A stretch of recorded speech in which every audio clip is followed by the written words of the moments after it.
Bien, bonjour, je suis Stéphane Castan, le réalisateur de Vincent doit mourir. C'est l'histoire de Vincent, qui est un graphiste, un citadin, qui vit dans une grande ville, à Lyon en l'occurrence. Du jour au lendemain, assez tôt dans le film, des gens se mettent à le regarder, des gens qu'il connaît, des gens qu'il ne connaît pas. Et quelque chose change chez eux et ils foncent sur lui et ils lui cassent la gueule. Ils veulent le taper pour le tuer. Ce n'est pas sans poser problème dans sa vie quotidienne, il finit même par devoir quitter la ville en imaginant que ça va aller mieux.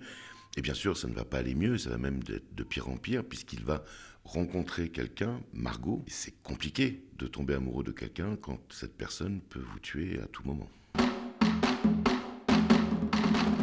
Ce sont les producteurs Claire Bonnefoy et Thierry Lounas qui m'ont proposé, qui m'ont fait lire le scénario de Mathieu Laert.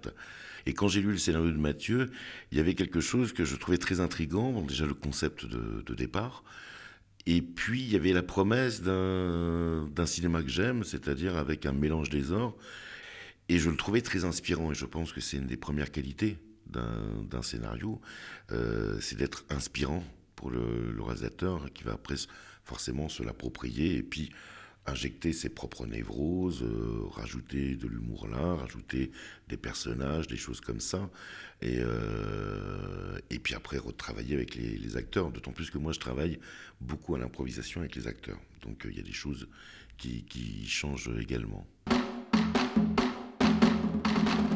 La violence est toujours gratuite. Je trouve que c'est une des vertus justement du concept dans le scénario, c'est qu'il n'y a aucune explication. La pire des choses, ça aurait été qu'il y ait une explication, ou bien que sur le personnage de Vincent, il y ait des raisons. Puis ce qui est bien justement, c'est que c'est totalement gratuit. Et effectivement, c'est une pulsion. Je ne sais pas si c'est une solution, mais déjà prendre quelqu'un dans ses bras, c'est toujours mieux que de le taper, tout simplement, et d'avoir le besoin de se consoler. On a affaire à deux corps maltraités pour Vincent et Margot, et ils ont besoin de se consoler. Là où Margot est un personnage, moi que j'aime beaucoup, c'est qu'elle tombe amoureuse de Vincent quelque part, à partir du moment où elle voit ce qui ferait peur à n'importe qui d'autre. Il peut tout d'un coup regarder aussi ceux qui ne voulaient peut-être pas voir, que ce soit un clochard qui dit souffrir du même problème que lui, ou Margot qui est dans une situation en difficulté sociale, comme on dit. Qui est un choix capital pour le film, pour après constituer la troupe qui va s'organiser autour de lui.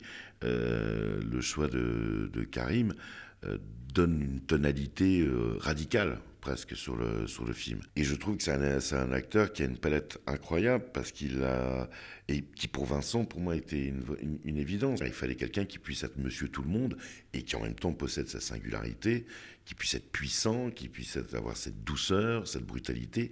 Et Karim, il a tout cela. Et il y a aussi une chose qui m'intéresse chez Karim, qu'on ne voyait pas peut-être souvent, et qu'on a pu travailler ensemble pour le film, c'est que pour moi, je trouve que c'est un grand acteur burlesque aussi.